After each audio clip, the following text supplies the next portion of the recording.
Hello to everyone. This is Politics with Avi, and I'm Avi. I would like to express my humble opinion pertaining to what's happening in Gaza. I also support the fact that there needs to be a ceasefire right away. There is no more time to waste continuing to fool ourselves that by destroying Gaza, we can destroy terrorism. No, by showing inhumane treatment of civilians and others who are terrorists who deserve to be apprehended and sued and trialed and charged. We aren't proving any kind of point by continuing to bombard these people and take away their lives. It's not teaching anyone anything. It's only radicalizing people more and more, because amongst the terrorists from Hamas, there are lots of Palestinians who have absolutely nothing to do with terrorism, who are victims of the situation and do not have a chance to escape, do not have a chance to live their life.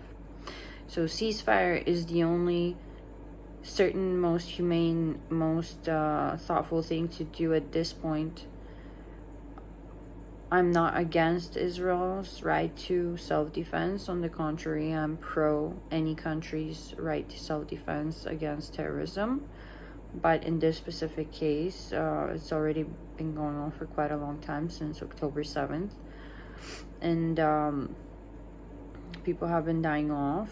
Everybody knows that people are starving to death in Gaza right now. Aid is cut off. Food, water, electricity, other things like that. It's not normal to force people into a small territory to deprive them of water, food, electricity, a lot of whom might have done something against Israel or innocent people, and others of whom who have not done absolutely anything and do not deserve this kind of criminal treatment in any way whatsoever. Let us not recall the countless times in history when abuses towards people have occurred. The point of history is to learn our lessons from it and not repeat anything from it ever again. There were many comments pertaining to what the US and the UK and other countries did in both Iraq and Afghanistan, because those wars were also counter-terror activities.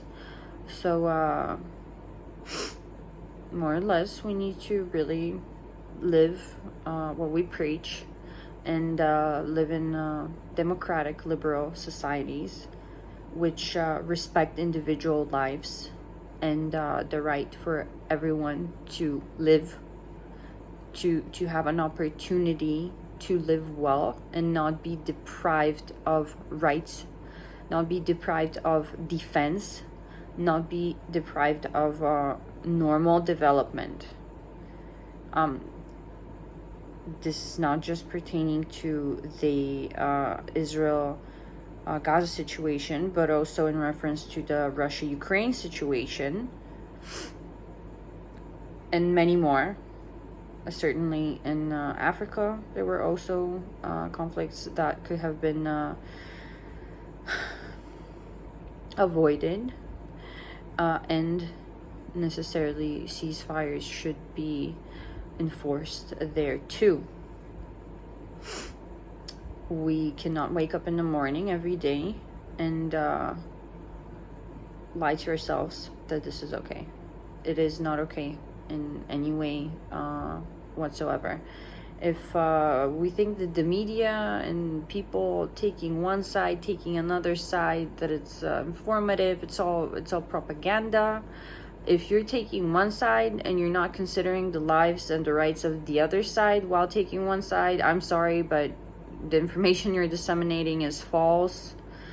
It's propaganda. One-sided information is not objective. It's not academic. It's not okay.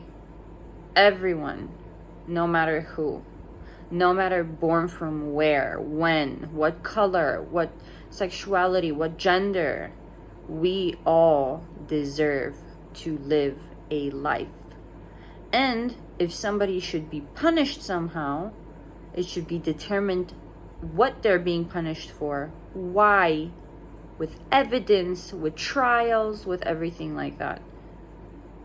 Of course, when talking about terror and terrorism and terrorists, more often than not, people have been accused of many things. Sometimes, when proven, they have been specifically targeted through satellites, so on and so forth, taken out, as how the terminology is. But in such cases that we see now, when there's also a hostage situation and other things like that, it's of utmost importance to really save lives and to respect the lives of the hostages, of the Palestinian civilians who are innocent too, of the people, their families, and make sure that there is a ceasefire, that there is communication, that the hostages can be brought home, that the people who have committed the crimes should be punished accordingly through the rule of law, through the authorities, so on and so forth. Palestine is not going to build itself up while being bombarded. Palestine is not going to develop its hospitals, its schools, its roads, while there is terrorists amongst the people who are provoking for bombardments to happen again and again.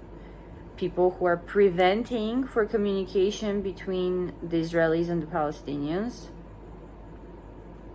This is facts too, okay? If a person or if a country does not decide to develop itself, nobody else can develop it for them. If a person needs saving, no matter how many people devote their life to saving that person, if that person doesn't realize that they need saving and doesn't start saving themselves, they're not going to be saved. So the only way that Palestine can be saved is by the Palestinians, all of them, realizing that they have to save themselves. Fighting in a brutal manner while not even having the training, the arms, or anything like that is not saving oneself. It's obviously creating a conflict that's more harmful to oneself than actually preparing, training, building up, proving to the world that self-governance of Palestine is possible, that Palestine can actually be more developed than even Saudi Arabia, than Dubai, than Qatar. The only way that the Palestinian people can be better off and happy and healthy is by having a strong Palestine that takes care of the Palestinian people, not a strong Palestine that exists to have a conflict with Israel. No matter what we do, Israel will continue existing. Palestine will continue existing. And that's the right thing for both Israel and Palestine to exist. I'm not trying to belittle neither side's pain, suffering, loss of lives, or anything like that. I'm just trying to make a statement here to express my opinion that people need to realize that the whole destructive mindset, it's not gonna fly on neither side. Destroying Hamas by killing innocent people does not work. It only radicalizes more and more people. And unfortunately, it gains more popularity for terrorist organizations like Hamas, which is absurd and appalling because such organizations do not help Palestine. They only further exacerbate the situation. Other organizations like Fatah, as far as I was informed by Palestinians, Fatah has been for the past decade an organization that is in the West Bank which actually peacefully wanted to develop Palestine and to help people have a chance to live a normal life, to be educated, to have Medicare, to be socially and economically stable, so on and so forth. Now, some Israelis had mentioned to me that Fatah is actually PLO, but I do believe, thanks to things that I've read and information from Palestinians and Israelis, that there is a difference between PLO back then and Fatah of today.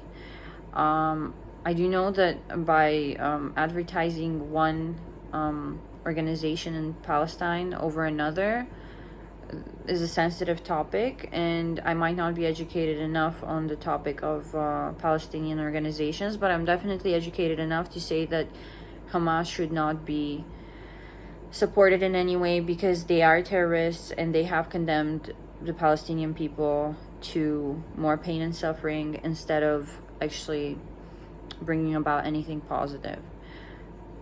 A war is never something good. Provoking it is never something good. Continuing it, fueling it, is never something good. Palestine needs management that cares about the Palestinian people. Maybe even a management that doesn't even care about like anything to do with Israel, that ignores Israel basically. Sure, but the focus must always be on Palestine and developing Palestine, having security, having safety, having rights, having development in all the necessary spheres to have an independent, self-sufficient Palestine. There's so many business opportunities in the West Bank and in Gaza. With people's investment in the right places, in factories, in the right sectors, Palestine can be a flourishing country one day, and not a launching pad for rockets of terrorist organizations that harm more these people than protect them.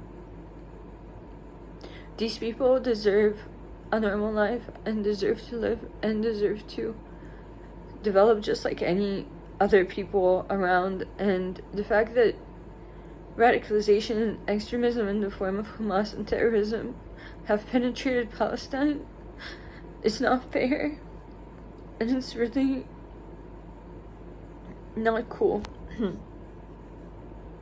The fact that corruption practices and abuses by Israel have continued for so long, killing off so many people, who some of whom have been totally innocent, is also not cool. So I really hope that a ceasefire can be arranged soon, because all these factors combined should all push for peaceful policy and resilience and deterrence and solutions to problems, not the creation of more and more problems. Fighting off is one thing, but using excess power is another thing, and all these things are currently not necessary. What is necessary is a ceasefire and control over the situation. So I really hope that this can be reached for the case of Palestine and Israel, and that this conflict will be over soon, as well as for other conflicts. Thank you guys very much. Sorry for being so emotional, but this is a very sensitive topic.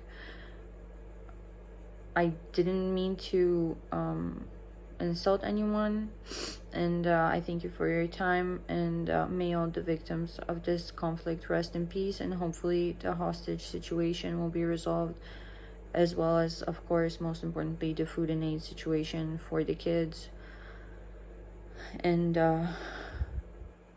their development, their healthy future development. Thank you.